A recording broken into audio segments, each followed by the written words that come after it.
After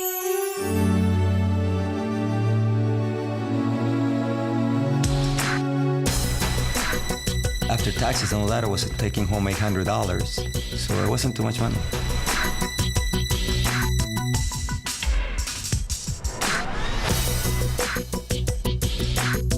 Well, I used to be a dental hygienist up in Canada, and I hated that job. You know, I cleaning other people's dirty teeth all day.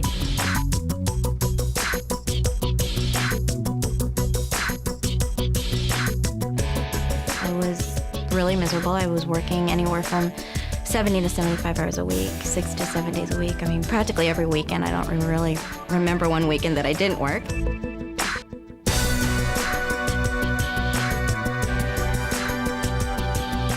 I couldn't just quit what I was doing and stay home with my son as I wanted to. Literally, someone else was raising our child.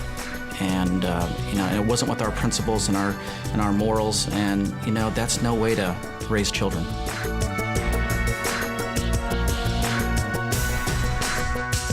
I had a coworker that was just awful, and I was just dreading going to work every day.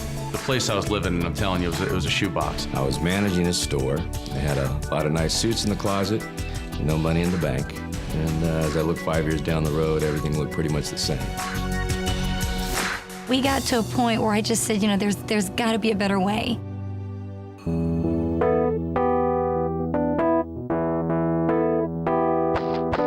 My dad was actually a house painter, still is, and he's been doing it for 30 years. And I saw the road that he had been down, and I knew that I didn't want to be there, and I knew I didn't want to be doing that manual labor. I wanted to have something where I could use my mind and be excited about it. When we retired, our combined retirement Social Security income was about $28,000 a year. That just gets you by. I was waiting tables at Red Lobster. I had just failed out of college, and I was so broke, I was literally riding a bicycle to and from my job. And I really got depressed when I would walk into a business, because I did business to business. I was in outside sales. And they'd say, "Frank, the beeper guy's here." So when they started calling me the beeper guy, I realized I was in the wrong career. I don't want to be that anymore. But you'd have to get all excited about it, and I wasn't excited about it. I was a wholesale furniture agent, which was great money, and but like I said, if I stopped selling, there was no income coming in. So essentially, I was chained to the business.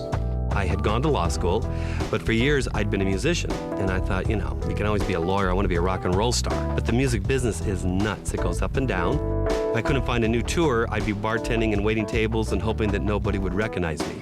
Corporate America consisted of 60 to 70-hour work weeks, training executive management to do a job that I was doing, getting underpaid. And as the company grew, I became more valuable, so it was a double-edged sword. The better I was at what I did, the more responsibility that was thrown on me, and there's only one me, and I was doing the job of 3 or 4 people. And it wasn't recognized. It was taken for granted. And that took a toll on my life. I didn't have a life. We had a great team going. I was building homes and she was selling homes. The problem was I was building them during the day, and there was many, many times that she was out trying to sell, close a deal at night, so our paths very seldom crossed.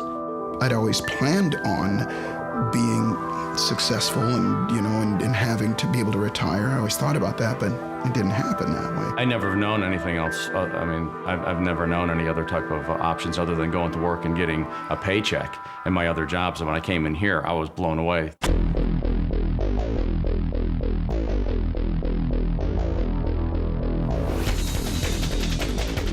Cowabunga.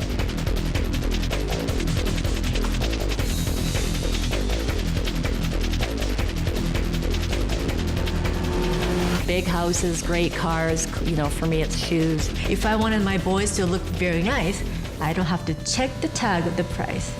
Get my clothes, put in the cart. We're changing lives. We're making a difference in the world. We're making a difference in the world. We're doing good in the marketplace, and that's everything.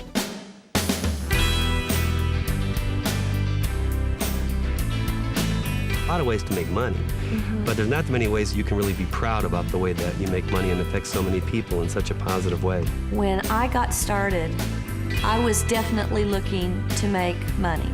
There's no question. I was not looking to change the world. I was looking to change my bank account.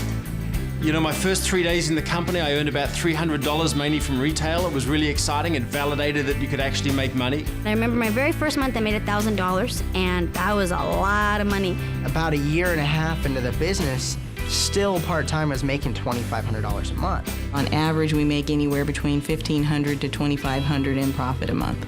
In the first month, I made $300.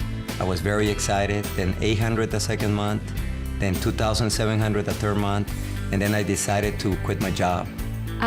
First month in business without having a clue. Literally, our mentor said, do A, B, and C. And being a very willing student, I said, okay, A, B, and C. And first month, it was unbelievable. Actually, our income was $1,500. Personally, best month in the business was $2,800. Did exactly what they told me to do, and actually, the very first month made a profit of $700. And the second month, we made $1,400. A year exactly after I started the business, my checks that month were $5,468.28. 2 months later, my check went up to $7,080, and that was the month I went on vacation and came back and got that $7,000 check. So it's been amazing. You know, the royalties grew 5 times in 5 months, and last month we hit about $16,000. And then when I got to 10,000, I thought, well, that wasn't so hard after all. Maybe I can get to 15. And I went from 15 to 20, and then to 30, and then even up to $40,000 a month. So it's just been amazing. A little over $25,000 a month. So I'm pretty excited. The first 9 months of really getting going, I had made $250,000.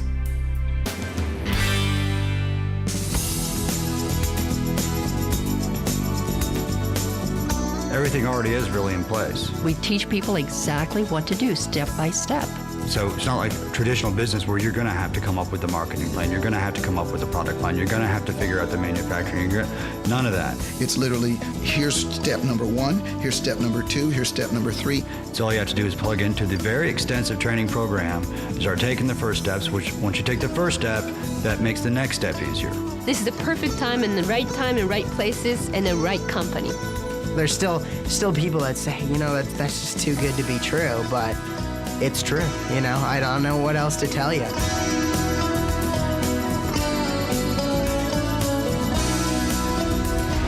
I don't know why you're watching this program today. Maybe you're dissatisfied with your income. Maybe you're dissatisfied with your career. Maybe you're dissatisfied because someone else is raising your children, or you're just caught up in the rat race. When I got started, I was skeptical and scared, but they told me they had a system, a proven plan of action, something I could follow, and I could become successful, and it happened. Thousands of people around the world have followed a step-by-step system, and today they're enjoying their lives, their dreams are coming true. You know, sometimes the worst place to be is on the fence, undecided what to do. Sometimes you just have to pick up the phone, stop procrastinating. Think about this. Is the government gonna take care of you? Is corporate America gonna take care of you? What about the economy? Sometimes when we're relying on all these other sources, it doesn't happen. Sometimes a reality check. You know, we have to look in our bank account. We have to look at what we've earned so far in our lives for working so hard. And possibly it hasn't happened for you yet. We are absolutely confident that if you call us, we could help you.